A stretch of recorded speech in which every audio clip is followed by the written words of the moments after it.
Hi everyone, welcome back to session 4 of this very important chapter of chapter 5 called Principles of Inheritance and Variation. What did we learn in session 4 of this chapter? We learnt about incomplete dominance, and we learnt about incomplete dominance with a classical example of Snapdragon plant. Right, then we moved on to the concept of codominance, for which the classical example was AB blood group. Then we studied about multiple allelism, and the occurrence of blood group was a classical example for multiple allelism. Moving on to today's session, what are we going to study in today's session? In today's session, we will be continuing the blood groups. So what will be the genetic basis of blood groups in human beings? Then what will be the possible blood groups of the donors and the recipients? Then we'll be moving on to a very important law called law of independent assortment, which can be proved with an example of a dihybrid cross. So all these things I'll be covering in today's session. So moving on to the first concept of this session, that is about the blood groups.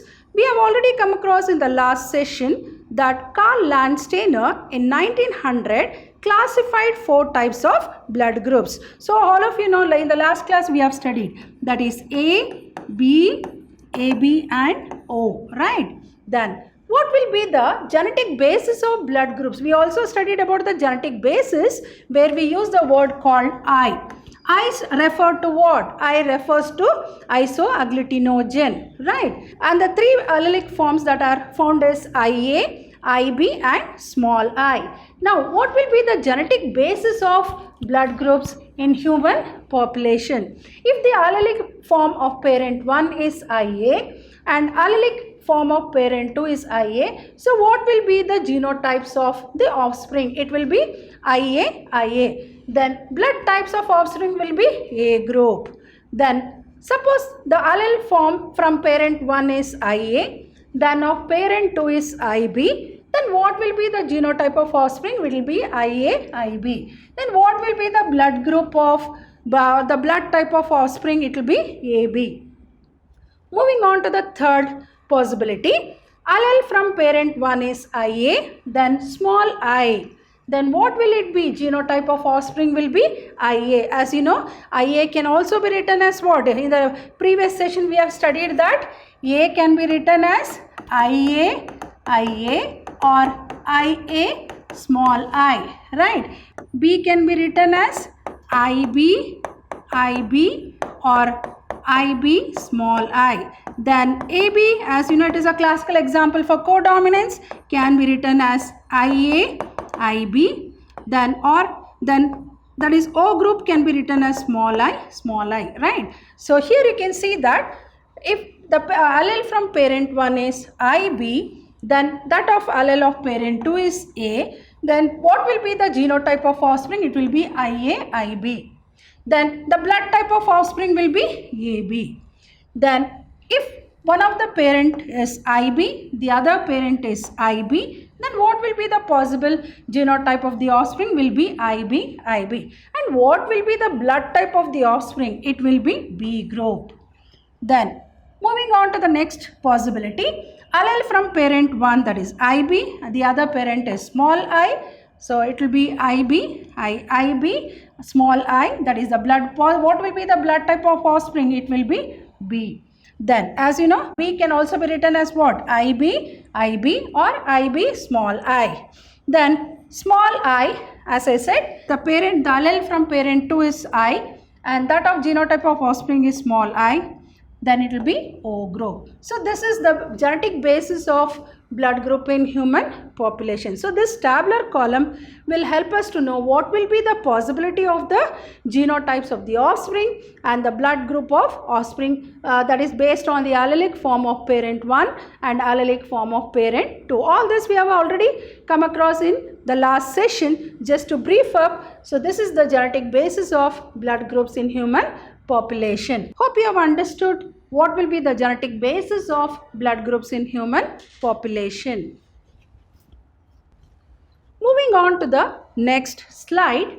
So what will be the possible blood groups with the donors and recipients? Hope you remember in my last session I said that AB is called as universal,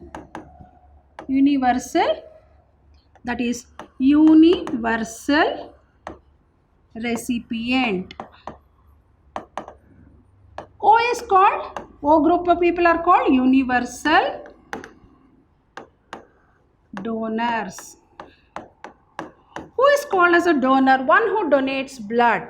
Who is called as a recipient? One who receives the blood is called as a recipient. Now let us see with this tabular column what will be the possible blood groups with the donors and recipients. Suppose if the person's blood group is A, so he or she can donate blood to whom? To A group people and for AB people. I repeat, if a person's blood group is A, then what will be the the person can donate blood to which group of blood people? To A group and for AB group. Can receive from whom? That is, the A group can receive blood from A group people and from O group people. Then moving on to the second possibility, suppose if a person's blood group is B. B group people can donate blood to whom? To B people and for AB people. Then can receive blood from which group people? From B group people and O group people. Then moving on to the third part, that is the third blood group AB. They can donate blood only to AB. That is, they can donate blood to AB. But AB people, as I said, they are what? They are universal recipients. Can receive blood from whom? From A group people, from B group people, AB group people and O people. But they can donate blood only to AB people.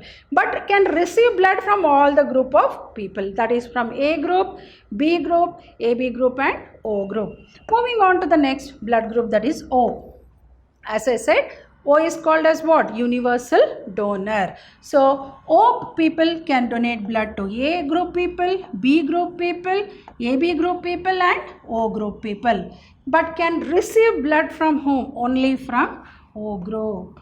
So, this is a very good chart for us to understand what will be the possible blood groups with donors and recipients. As I said, this knowledge of blood group is not just helping out to pass your PUC, but this knowledge of the possible donors and recipients will definitely help a human being at times of need. So as you know, blood is donated particularly to gain the loss of blood that is caused maybe due to many reasons. So we are donating blood to save a person, not to kill a person. So we should know what should be the possible blood groups we can donate and what should be the possible blood groups which we can receive. So this tabular column is very, very helpful to all of you, right? Then moving on to the next very important concept, that is the polygenic inheritance. What do you mean by polygenic inheritance?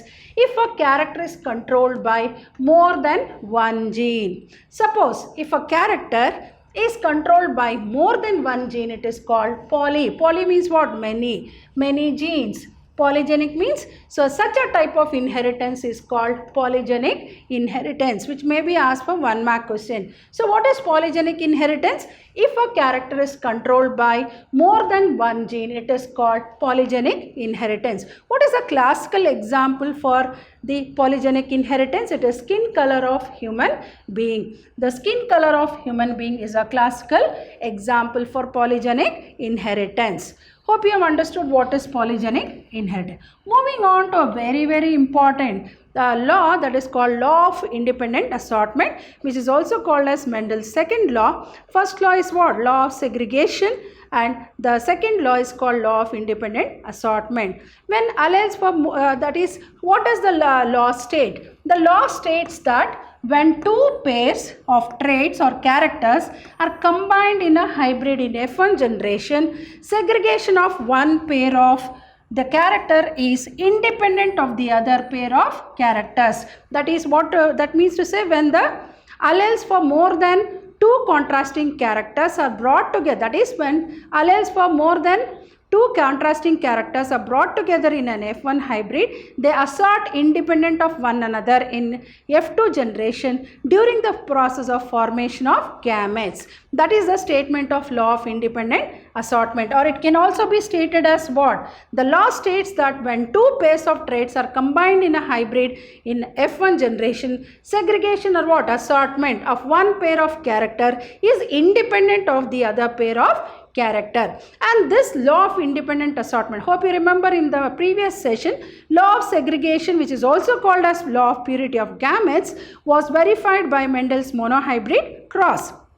And this law of independent assortment is verified by Mendel's dihybrid cross.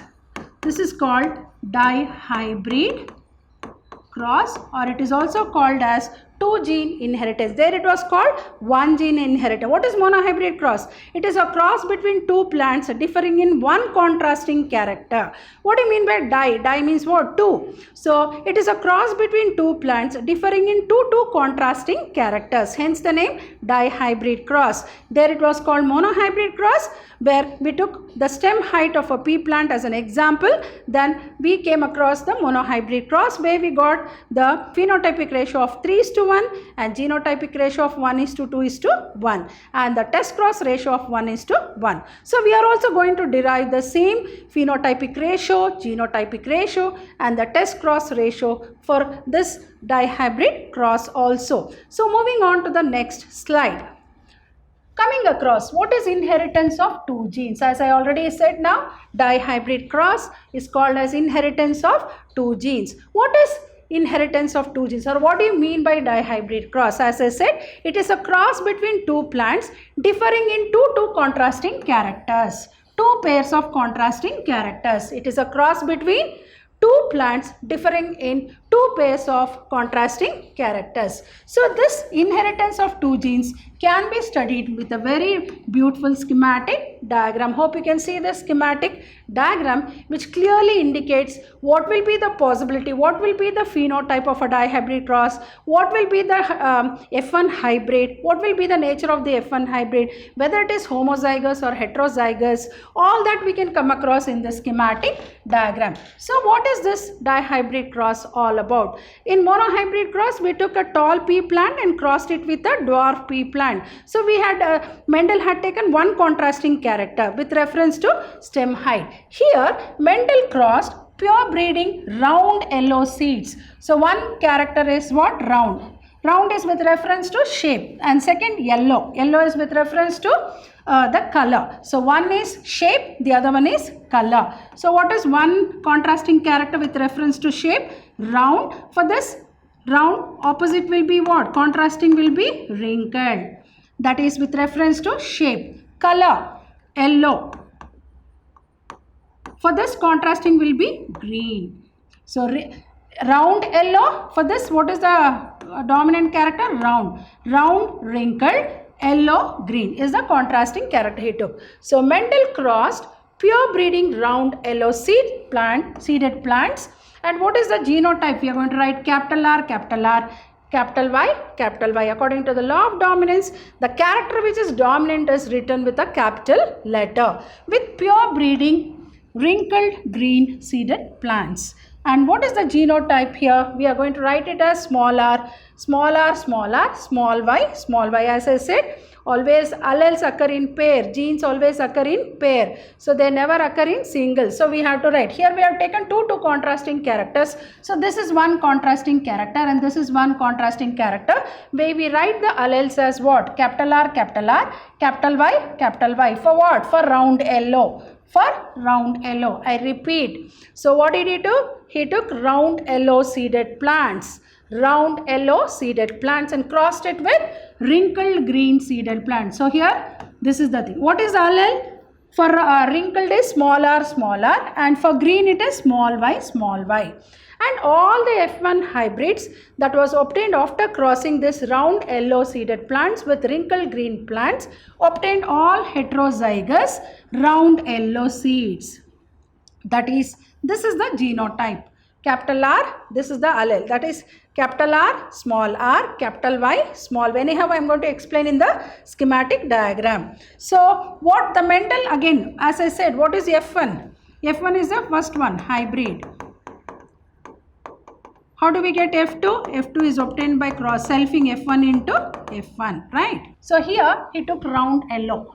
So, what was the two contrasting characters? One was round with reference to shape and yellow is with reference to color. So, what are the alleles? Allelic form of round? Capital R, capital R. For yellow, capital Y, capital Y. And for wrinkled, it is small r, and small y, small a. So, what will be the gametes here? Capital R, capital Y, small y. And F1 generation, after crossing this, he obtained what? Round yellow. This is heterozygous, round yellow. Heterozygous, round yellow. Heterozygous, round yellow. How did he obtain F2? F2 is obtained by selfing F1 into F1. So, what is F1? F1 is capital R, small y, capital Y, small y into capital R, small y, capital Y, small y. So, when you take the gametes, it will be like this. What we have written here, these are the gametes. For this, the gametes, so for this, capital R, small y, that is small y, small r. This is small r. Capital R, small y, capital Y, small r. So, what will be the genotypes for this? Capital R, small y, capital Y, small r. So, the genotypes will be like this. One is capital R, capital Y. The other one is small r, capital Y, capital R, small y, small r, small y. Moving on to the next F1. F1 is capital R, capital Y, small r, capital Y, capital R, small y, small r, small y. So, what is it actually? Capital R, capital Y is round yellow. Then small r, capital Y is wrinkled yellow. Then next is capital R, small y, that is round green. Then small r, small y is wrinkled green. So, cross this one with this one, this is what he got. Cross this one with this one, this one with this one, this with this with this. So, this one with all the four, this with all the four, cross like this, then this with all the four, and this with all the four. So, totally 16 combinations were obtained. How many combinations? 16 combinations. There it was. In monohybrid cross, it was 4 combinations. Here we get how many combinations? 16 combinations. So, what did he do? He took a round yellow plant and crossed it with a wrinkled green. So, what were the F1 hybrid? That is round yellow. It was round yellow. Then, according to the law of dominance, wherever you come across capital R and capital Y, it is a dominant character. Then, how did he get F2? F2 he got by crossing or selfing F1 into F1. So, what were the gametes for F1? These were the gametes for F1.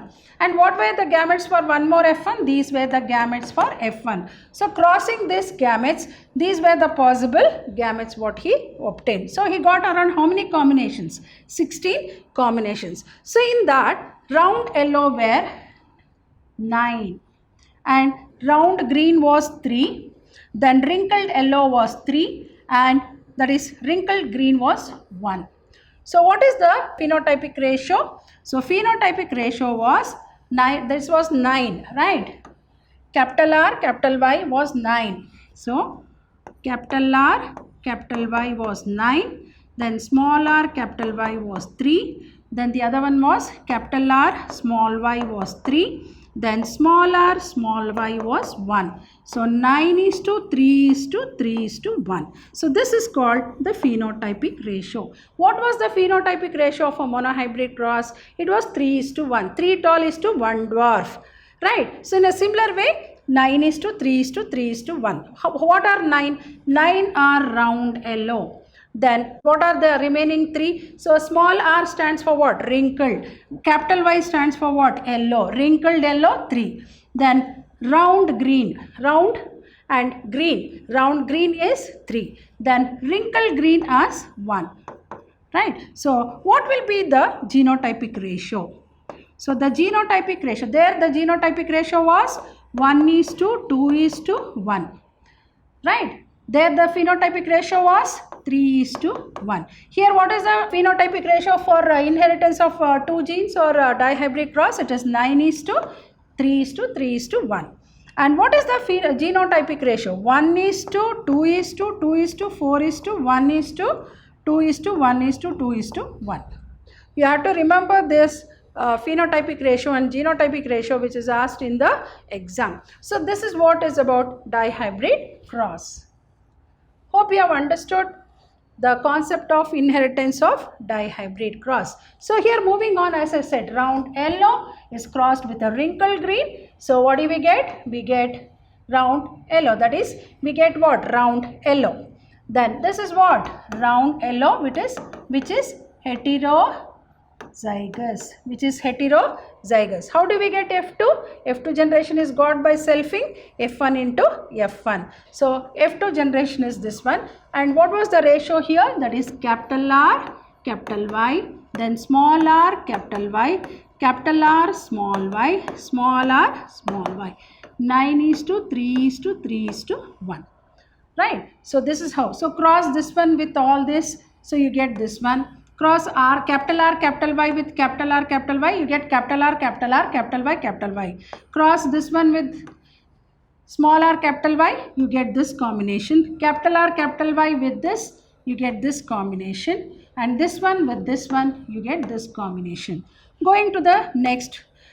Small r, capital Y. Cross this one with capital R, capital Y. You get this combination. Small r, capital Y with small r, capital Y. Then small r, capital Y with capital R, small y. Then small r, capital Y with small r, small y. Then moving across the next third one. Cross capital R, small y with capital R, capital Y. This is how. Whenever you are writing the genotype, we have to write first the dominant characters first. Then moving on to the capital R, capital Y, cross this with small r, capital Y, you get this one. Then capital R, capital Y, cross with this, you get this. This with this, you get this combination.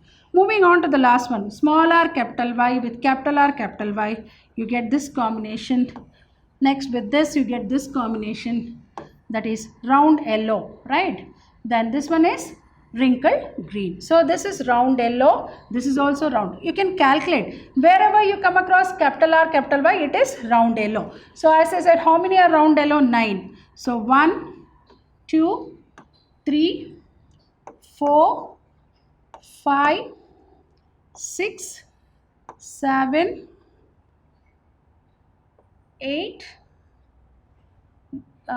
1, 2, 3, 4, 5, 1, 2, 3, 4, 5, 6, 7, 8 and 9. So how many you got round yellow? 9. Wherever you come across small r, capital Y, you can see small r, capital Y. So this is 1, small r, capital Y, this is 2, small r, capital Y, this is 3. So you get 3. So that is 3. Wherever you get capital R, small y, how many are there? Capital R, small y, capital R and small y. 1, 2, then 3. So this is done with this. Last but one, that is wrinkled green. Wherever you come across small r, small y, how many you get? Only 1. So this is how you are going to calculate the genotypic ratio. Hope you know the phenotypic ratio. The genotypic ratio is 1 is to 2 is to 2 is to 4 is to 1 is to 2 is to 1 is to 2 is to 1. And what is the phenotypic ratio? 9 is to 3 is to 3 is to 1. So this is how you are able to calculate this. And this is a very this schematic writing is very important for explaining the dihybrid cross or two gene inheritance. How do we go for a test cross? Hope you remember we did the test cross for the monohybrid cross. What is test cross? Test cross is crossing F1 with parental recessive. Crossing with parental recessive. So how do we get this parental recessive here? Test cross. What is F1? Capital R. For this I am talking about dihybrid cross. This is for dihybrid cross. Capital R, that is the same one. Capital R, small y. Capital R, small y into small r, small y. So this is F1. And this is parental recessive. Parental recessive is what? Wrinkled green. Go for a checkerboard. This is called as what? Checkerboard or Punnett square. So which is going to help us out to know the genotypes. Right. Next. So smaller. That is, what are the genotypes? Capital R, capital Y, small r, capital Y, capital R, small y, small r, small y. So capital R, capital Y, small r, capital small r, small y, small r, small y, small r, capital Y, small r, small y. Cross this one with this, cross this one with this, cross this one with this, cross this with this. So how many you are going to get? Capital R, capital Y. How many you are going to get? Small r, capital Y. Then capital R, small y and small r, small y. So you get here 1, small r, capital Y, here 1, here 1, here 1. So 1, 1, 1, 1. So what is the test cross ratio for a dihybrid cross? It is 1:1:1:1. Hope I am clear. What is the significance of test cross? Test cross is done to verify whether the F1 is homozygous or heterozygous. How is it done? Test cross is done by crossing F1 into parental recessive. Here the parental recessive is what? Parental recessive is wrinkled green. Right. So what are the gametes you are going to write? Capital small r, small y. F1. These are the gametes. Right. So these are the gametes for F1 and you are crossing it with wrinkled green. So we get ratio of 1:1:1. So this is the very important concept. So 9:3:3:1 is the phenotypic ratio. And what is the genotypic ratio? What is the test cross ratio? 1:1:1:1. And we have also come across the genotypic ratio 1:2:4:1:2:1:2:1. Phenotypic ratio 9:3:3:1. And the test cross ratio is 1:1:1:1. This is a very, very important concept for you all to learn. For your exam. This is usually asked for 5 marks. So explain the dihybrid cross with a suitable example with a schematic diagram. So this is you need to write the checkerboard or the schematic representation to explain the concept of dihybrid cross. Hope you have understood all the concepts what I have explained. In today's session, we studied about the possible genotypes of the blood groups of human beings, and also we studied about the possibility of the donors and the recipients also. Moving on to the polygenic inheritance, and we also studied about a very, very important law called law of independent assortment, which is verified by Mendel's dihybrid cross. It is also called two gene inheritance. Hope you have understood all the concepts what I have explained in today's session, and all these concepts are very, very important from examination. I hope you can understand how.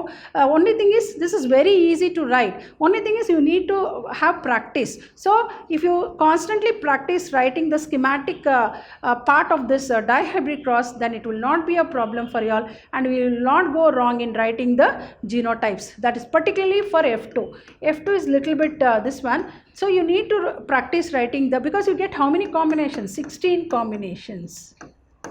you get around 16. Only thing is you need to have practice, right? And these are all very, very interesting things for you all to practice.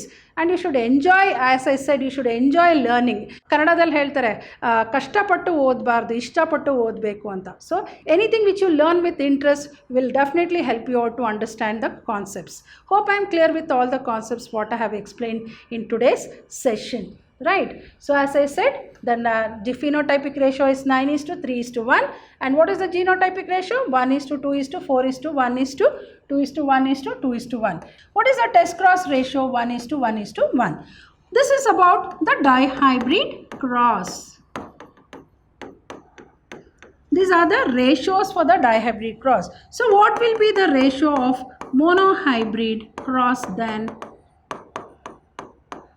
Monohybrid cross, that is the phenotypic ratio will be, phenotypic ratio is equal to 3:1. That is 3 tall is to 1 dwarf. Then what is the genotypic ratio? Genotypic ratio is equal to 1:2:1. Capital T, capital, that is pure tall with hybrid tall is to 1 dwarf. What is the test cross ratio? Test cross ratio is equal to 1:1. So what is the phenotypic ratio of dihybrid cross? 9:3:3:1. What is the genotypic ratio for dihybrid cross? 9:2:4:1:2:1:1. And test cross ratio is 1:1:1:1. Here it is phenotypic ratio is, here it is 3:1. Here the genotypic ratio is 1:2:1. Then the test cross ratio is 1:1. So these both the concepts are very, very important. So only thing is you need to practice writing this schematic diagram of monohybrid cross or dihybrid cross. There's a saying that ಯಾವಾಗಲೂ ಕಷ್ಟಪಟ್ಟು ಓದಬಾರ್ದು, ಇಷ್ಟಪಟ್ಟು ಓದಬೇಕು ಅಂತ ಹೇಳ್ತಾರೆ. So whatever you learn with interest, definitely you will be able to understand better. These things only you need to practice writing this. Hope you have understood all the concepts what I have explained in today's session, that is about the remaining part of the blood group. That is, we studied about the possible genotypes of blood groups. Then we studied about the possible donors and the recipients of the different blood groups. Then we studied about polygenic inheritance. Then we moved on to the law of independent assortment, which is studied with a classical example of a dihybrid cross taking round yellow and wrinkled green seeded plants. Hope you have understood all the concepts what I have explained in today's session. What am I going to explain in the coming session then? In the coming session, I am going to deal with the remaining part of this chapter called Principles of Inheritance and Variation, where you will be studying about chromosomes, you will be studying about linkage and recombination, then you will be studying about sex determination. So these are all the very important concepts of this remaining chapter called Principles of Inheritance and Variation. So till we meet in the coming sessions, goodbye and thank you.